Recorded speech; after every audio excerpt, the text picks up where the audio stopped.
Today, we'll be having a conversation with Josh Cohen, who is a certified career coach and the director of MBA entrepreneurship programs and startup recruiting at Duke University's Fuqua School of Business. Josh's expertise spans sports business, real estate, and the mobility space, and he spends time coaching thousands of people in entrepreneurship and shaping their entrepreneurship journey. Hi, Josh. Hi, Good to see you. good to see you as well. Thanks for having me. Thank you for making time to speak to us. Well, thank you. It's why I do what I do is to have that kind of impact on folks, and so happy to do it. Diving into the conversation, first, I know you, but lots of our listeners globally do not know who you are. So if you can kind of give us a bit of your personal background, your personal journey, and what led you into entrepreneurship. Sure.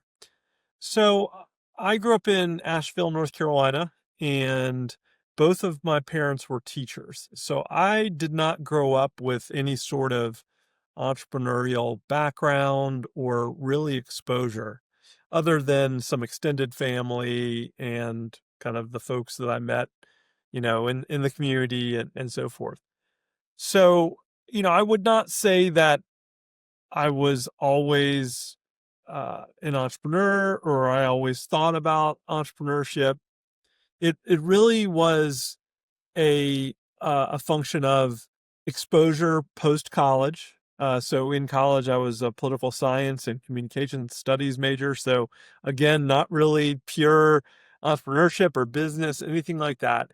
And I think it wasn't until my second job out of undergrad where I was working for a small sports business consulting firm, and we were only three people. And I think that experience, even though that's not a high growth, venture backed type of business, the fundamental problem that we were solving was helping sports teams and leagues be more effective and more efficient with their money and to make more and uh, hire better and so forth.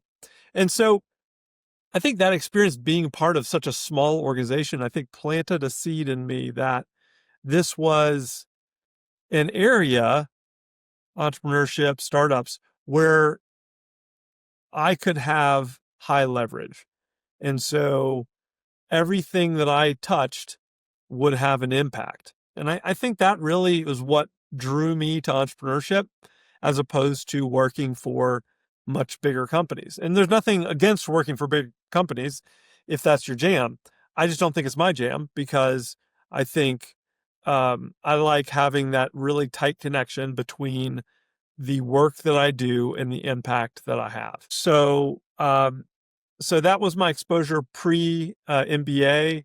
Post MBA, my first experience was working for a small company a friend of mine had started and asked me to run it, and that ended up not going well. It was a tough time. It was in 2007. We were in the real estate space, so we really struggled with funding and um, I made some mistakes along the way as well, and we wound up operations after about 6 months. And so there I was, 6 months post MBA. I'm out of a job, and my wife is pregnant with our first child. And at that time, I had an opportunity to return to one of the companies I interned with, which was a small company called Transloc. It was bootstrapped. They sold GPS tracking devices for public transit and college transit buses. And I was the first business hire, and I came back there and worked there eventually for 14 years. And we eventually raised capital, eventually got acquired by Ford Motor Company.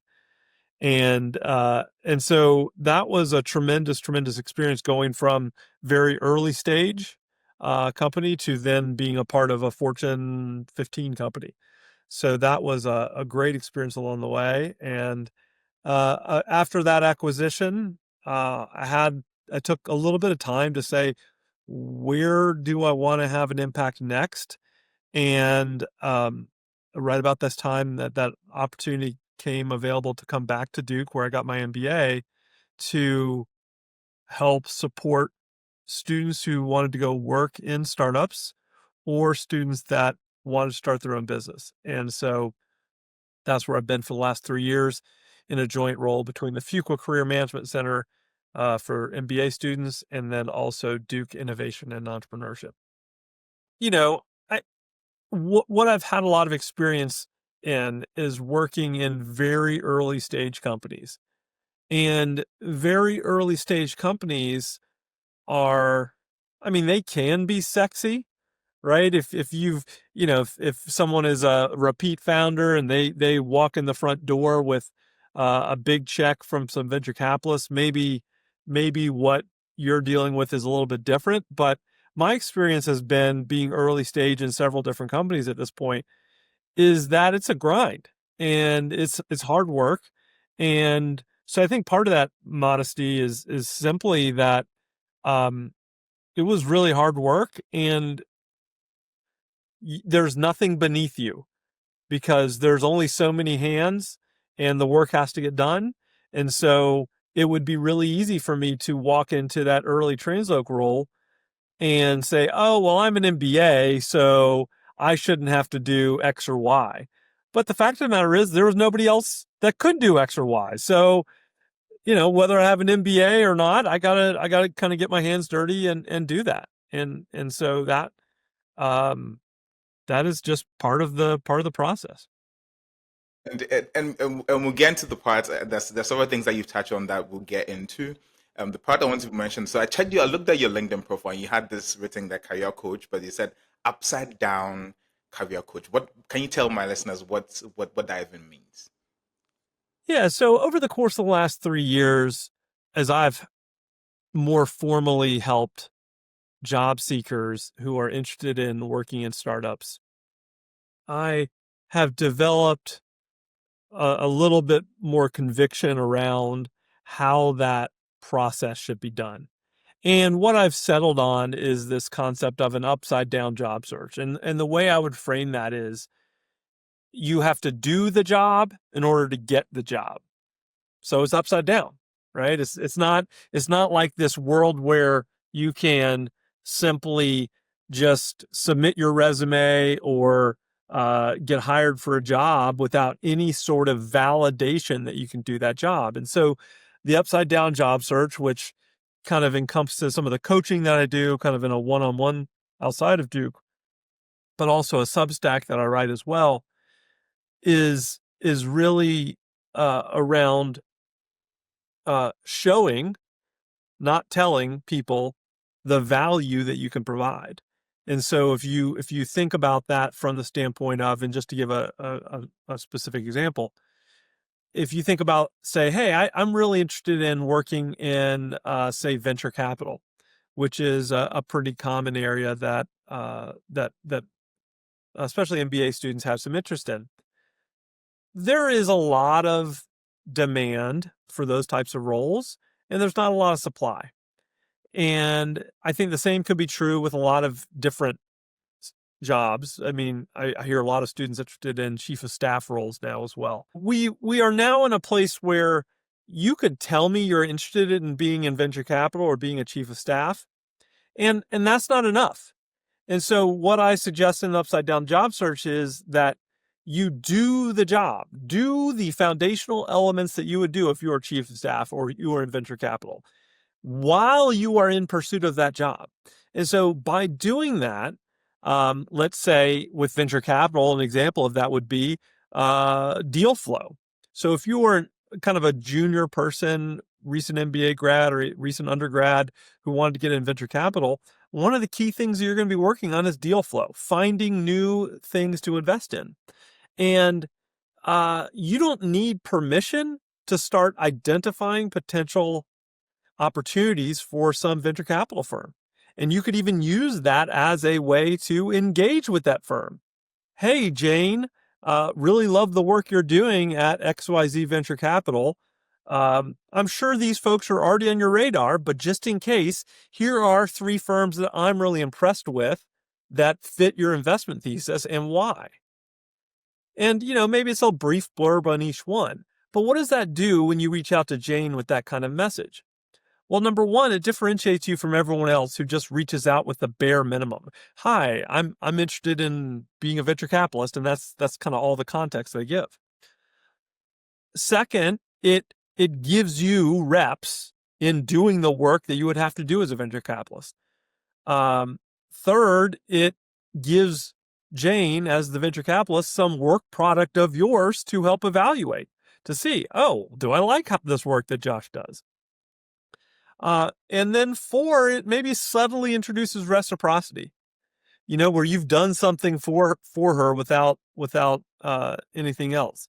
And so I think that opportunity to kind of look at this job search in a different way is really, really the thesis behind what I'm doing with upside down job search. And so I think for those folks that are interested in roles that are not the traditional big company, type of thing, I think that assertive approach of this upside down approach can be beneficial there.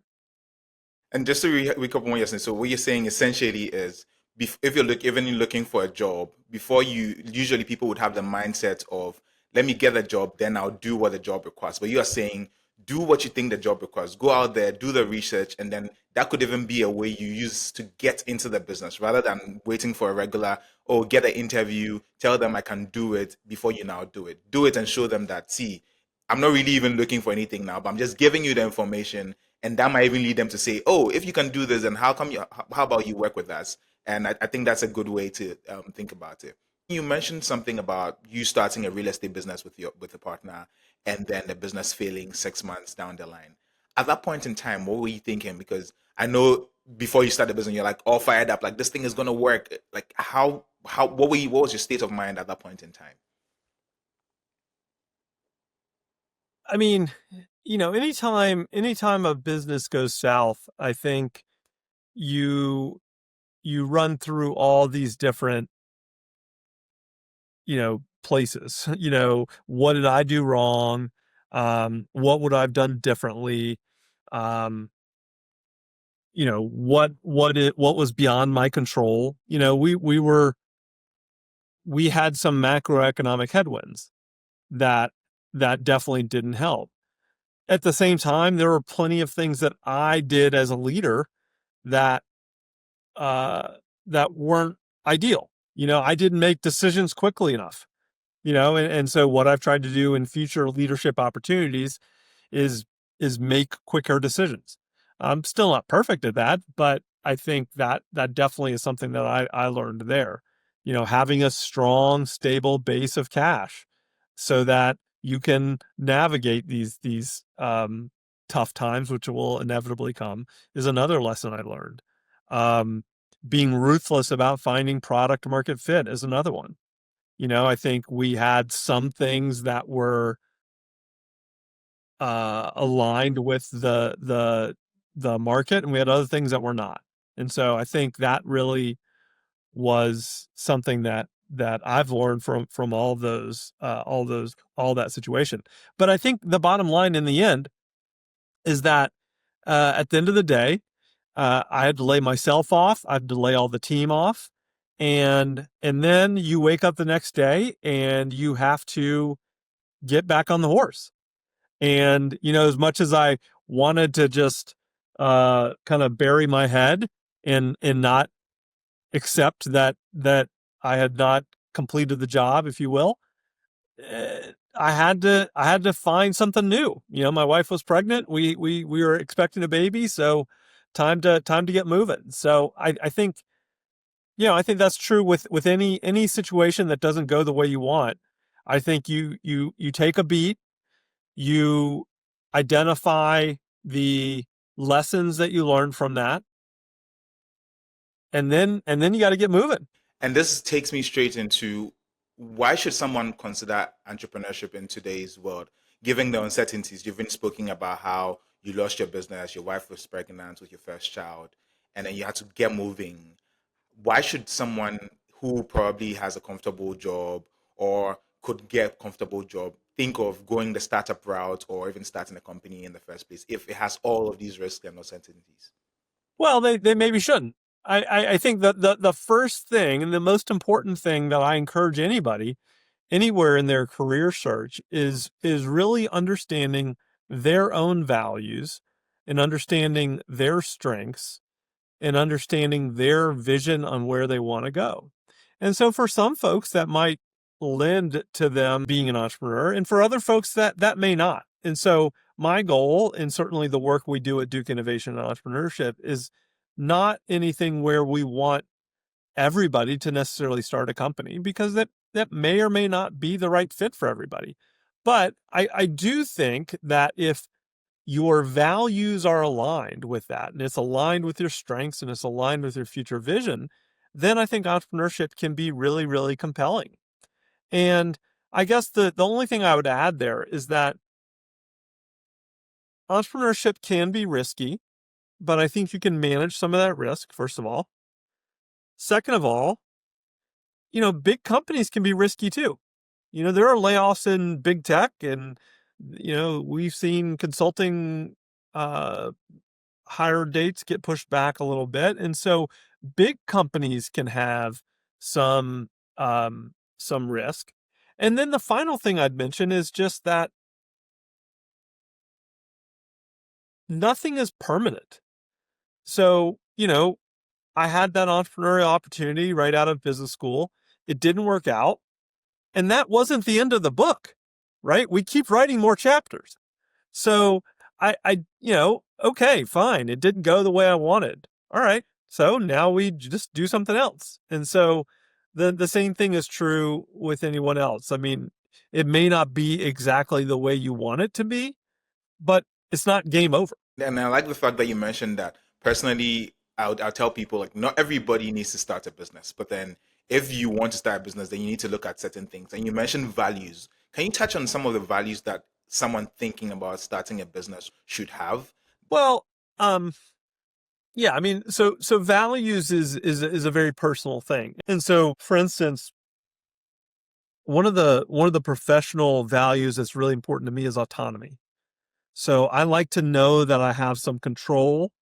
I like to know that I have decision-making ability. If someone is not comfortable, like if autonomy isn't high for them, if they like to be just told what to do, entrepreneurship probably wouldn't be a good fit. Or it may not be a good fit, or there may be just very narrow situations where it might be a good fit, is probably the more precise way to say that. And so, you know, that process of reflection and understanding what's important to you is really what I mean by just reflecting on those values. And so, for me, I like autonomy, um, and and so that really aligns very well with entrepreneurship. I like to um, move quickly and not sit in a lot of meetings. So that also fits well with entrepreneurship. Um, Now, again, that said, there are all different types of leaders. There's all different types of people out there, and so there are certainly entrepreneurs that do a lot of meetings, and maybe they've been successful in that way. And so that's where I just would be careful that there's no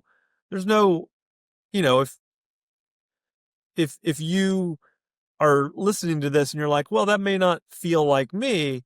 Um, I don't necessarily think that you couldn't necessarily do that. I think what I would think about is what is the environment that I would need in order to be successful, and what kind of people would I need to surround myself in order to be successful.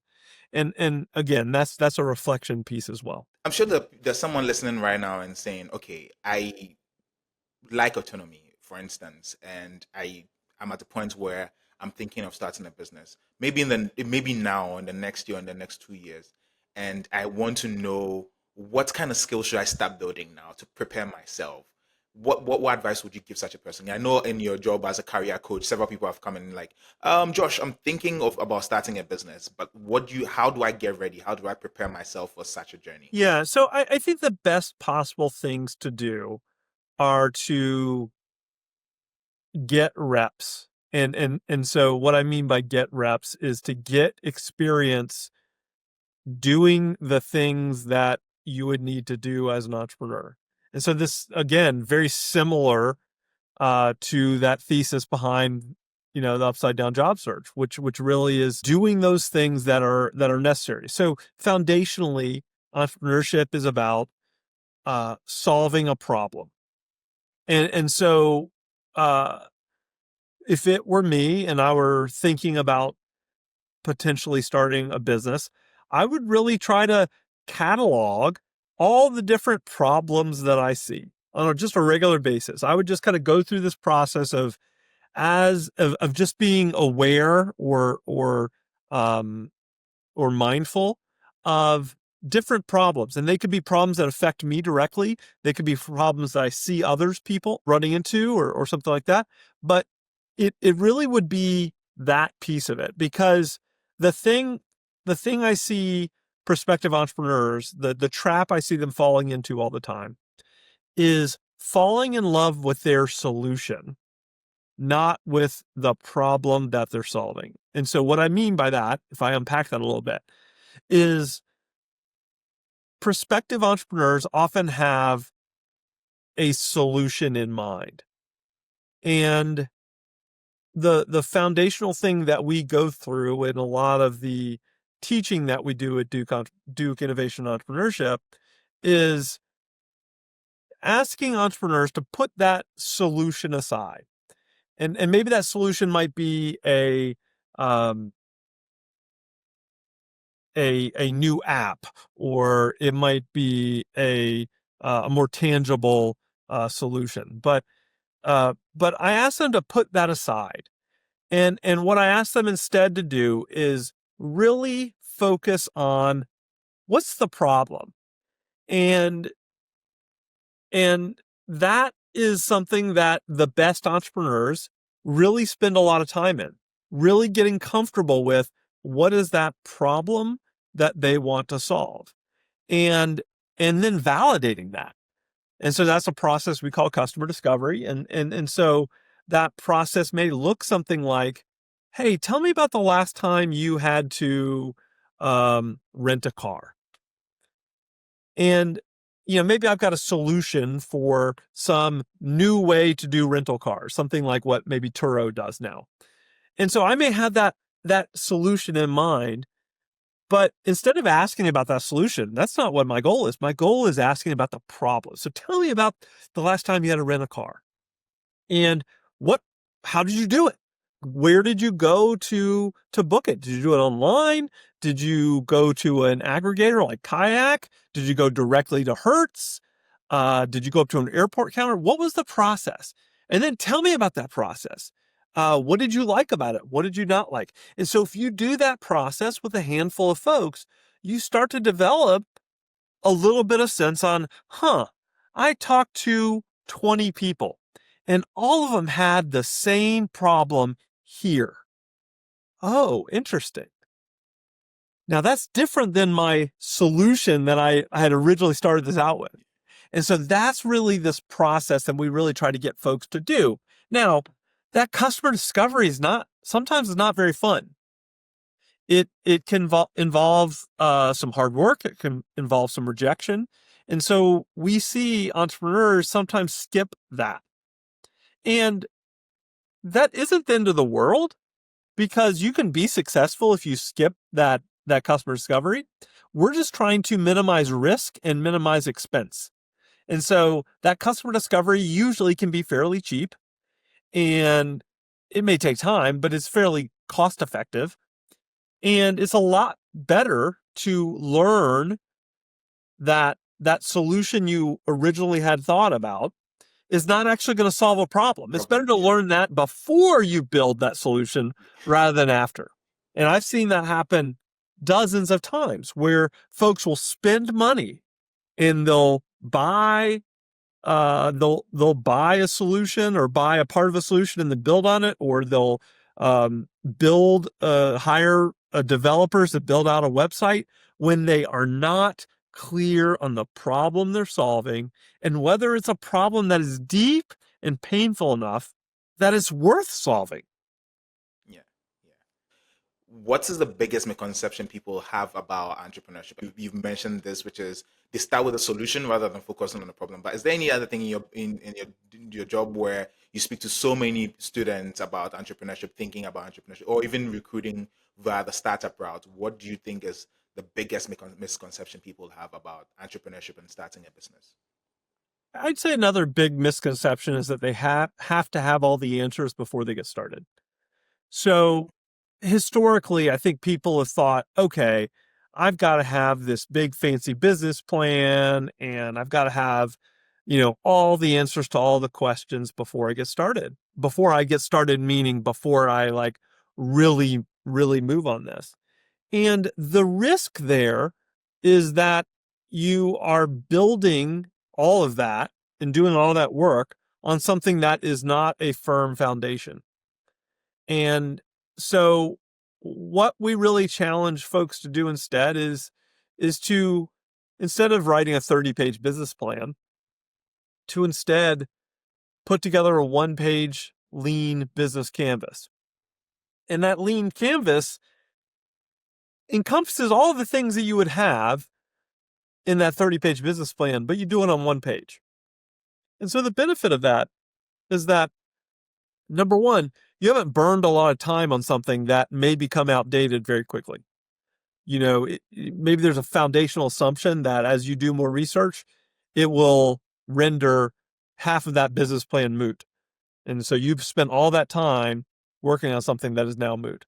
And so this one-page canvas allows you to kind of sketch out some things, identify some hypotheses that you want to test, and then move forward with testing those. And so you don't have to have all the answers yet. You have to have some ideas. You have to have some questions. You have to have some assumptions that you may want to test. And then you just go test. And that is, that process of testing, in the same way I talked earlier about getting those reps, that's what's so valuable. And so what I don't want folks to do is just stay at home and do research and, just focus on trying to understand things or trying to research things, so forth. What I'd much rather than do is do a little bit of research, sure, but then put it out into the market. Go talk to a potential customer or build something very lightweight to then get feedback from the market. And if you're solving a real problem, you'll get some feedback from that. And you put it in front of your target customers, you'll get some good feedback from that. And that is often going to be much more valuable than simply just working on a business plan. I would say the second biggest misconception I've heard as well is kind of the value of people telling them what they want to hear. And so in the process of, if you got a new business idea and you go to your classmate or you go to your parents or whatever, you tell them a little bit about that, they may say, that sounds great. And, even folks that might give you their email address to say, oh, that sounds great. Is it better than nothing? Sure. But what I always caution folks to do is recognize that until someone actually puts pen to paper or pulls out their credit card, I don't trust it. And so when someone actually writes you a check or they sign a contract or they pull out their credit card, that's when they're serious. And so my experience working at a bootstrapped company, the Transloc, for a long time, we didn't have venture capital money to fall back on. So everything we did had to be validated by the market. And if we weren't meeting the needs of the market, we weren't signing contracts and we weren't getting revenue, and thus we couldn't keep the company going. And so, I think that experience working in that bootstrapped environment where there is just a very tight connection between what you're building and whether it's meeting a need of the market is critical. And so I would just encourage folks that getting the whatever their idea that they have, once they get some validation from customers, or do some customer discovery rather, I think getting that in their hands sooner rather than later and getting that feedback directly from those customers, and ideally getting them to pay for that, is going to be the highest and best validation point. Great. While you're speaking, you spoke about having a lean canvas. Can you kind of, for listeners who are hearing it for the first time or have forgotten what it means, can you go through the process of what it is and how to even put one together just briefly? Yeah, so a lean canvas is simply highlighting some of the key business questions that you as an entrepreneur would need to address if you want to start a company on that. And so, similar to what would be in found in a business plan, a lean business canvas is going to highlight questions like, what is the problem that you're solving? Who is your market? Who is your ideal customer? What is your business model? How will you make money? What is your marketing channels? What key partners might you need to get on board? What kind of team do you need in order to be successful? So these are all some of these like business 101 types of questions, but it just puts it all on one page and forces you to say, instead of having 4 pages that you might have in a business plan to write out your target market, you write that down in a sentence or 5 words even. But it's easily adaptable. So you can have your first version of that lean canvas, and then if you continue to move forward and you identify that, you know what, I was off target there. As I've talked to more folks, that is not going to be a good plan. Then you can kind of just quickly and easily do version 2. And you say, all right, my target market is not X, but, X squared or whatever. Yes. And I'll come into when you're speaking earlier, you spoke about how the startup you work with was Translog had to bootstrap. So I'll come into the question about funding, because lots of entrepreneurs before they start are thinking, where am I going to get money from?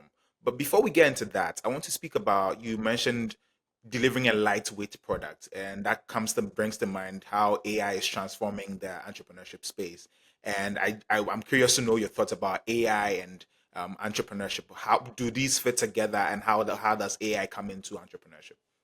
Yeah, I mean, I think it undoubtedly does, and so I think what AI will enable prospective entrepreneurs is to more quickly and easily test things. And so, looking at some low or no code opportunities available with AI, that you can build out a website or you can build out a potential product very quickly.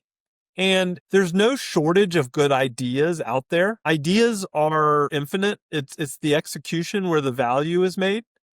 And so, AI is kind of allowing more people to test drive some of those ideas and determine, okay, is there something here? And so you could use AI to put together a very quick and dirty version of a solution that will solve a problem that you've hypothesized and then validated by talking to prospective customers. That's not going to be maybe your long-term solution, but you can use that as a proxy to say, okay, great. I've got this quick and dirty version that the AI has helped me build. I've got these prospective customers I've talked to, I'm going to put those together and kind of see what happens. And if what you that quick and dirty version is solving, a good bit of those challenges, okay, great. Then that tells me that there may be enough here that's worth investing more in. And you might say, okay, great. Now instead of just relying on this no code or low code AI tool, maybe I'll partner with somebody that will also probably leverage AI, but maybe they're even more practiced than I am. Okay, great, and they'll maybe avoid some of the challenges that I might face. So I think it is a great way to continue to test and validate potential ideas and potential solutions. And moving into the funding question, how should prospective entrepreneurs or someone thinking about it approach funding? Is bootstrapping the best way to go, or look for debt, equity? How should they even think about this? I mean, I think it really is going to depend on a couple factors. Number one, the entrepreneur themselves, and what their own personal situation is, what access to capital they have, so forth. I think it also probably depends on the idea and the solution and how big of a market it is, the problem it is serving. I think those are two key elements, I would say. Um, I think what I would recommend with funding is that I think funding can sometimes be a red herring. And I think funding provides validation, funding provides obviously capital, and that's good if that's what you need. What I would probably argue based on the conversations I've had with a lot of entrepreneurs is that the funding is not the biggest the lack of funding is not the biggest risk factor they face. The biggest challenge I see most entrepreneurs face is that they don't have a clear sense on the problem that they're solving and how to align that with the potential solution. Once you kind of know those two things, then you can start to say, okay, great. Now I need to make sure I have funding. I think before that, I think it can be risky. And I guess the last thing I'll say here is obviously some industries are a little bit different in that way. So if you're trying to build a biologic that is, needs FDA approval and has to get, clinical testing, that's going to be obviously a totally different situation there. But I would say for other non hardware or health related things, I think there's a lot that you can do before you get to funding that is related to understanding that customer problem, identifying the solution, testing out a low cost or low fidelity solution first, identifying even potential creative ways. Like ideally, you can get customers to help pay for the product ahead of time. And that sounds kind of magical, and it kind of is, but I guess where I would go with that is that it really does validate that you're solving a problem. When customers are willing to pay for a product even before it's built, that shows that there is a clear problem that you're solving and that your potential solution is pretty well aligned to that problem. And so are there times when people want to raise money before that? Yeah, of course. And that may be the right fit for them. But I often find that folks focus on funding too early in that process before they've really gotten clarity on the problem that they're solving and matching that up with their solution. And that's very helpful because essentially you're saying find the problem, understand what the pain points are, test it out probably with a low code or lightweight product, and get validation from the market. Once you do that, there are people who even give you the check before you even build the product, or there are people who would say, okay, I like this. I'm willing to give you money to even scale it up. And I think that's a great way to think about it. As we wrap up, I have a couple of questions. If somebody out there is listening to this podcast right now and has heard all that you've said and says, okay, I'm willing to take the big step of moving ahead to start a business, and I want to start a business within the next year or next 2 years, what practical steps, probably 3 steps, that can someone take now to be able to start a business between the next 6 to maybe 2 years? What are the key things you would do to lift your business from ideation stage to market? Yeah, I mean, they're all things I've mentioned already. I mean, number one is writing down and observing those problems that you face on a regular basis or that you see others face on a regular basis. So just being aware of those problems, I think is number one. Number two is talking to prospective customers and understanding how impactful that problem is. And number three is testing out a low fidelity solution to that problem and seeing how close you are to the mark or not. Doing those 3 things, I think, is that's gonna be the highest, probability way to move forward successfully. And those don't have to be done, those can be done over a period of 2 years. You could kind of let that process kind of marinate a little bit, as far as finding the potential problems and so forth. Those could all be done over a period of time if necessary. So, as a culture on the podcast, what we're trying to do is we have a final question for you, which is probably sometimes general. And then we also give the opportunity for you to ask the next guest who you don't know a question.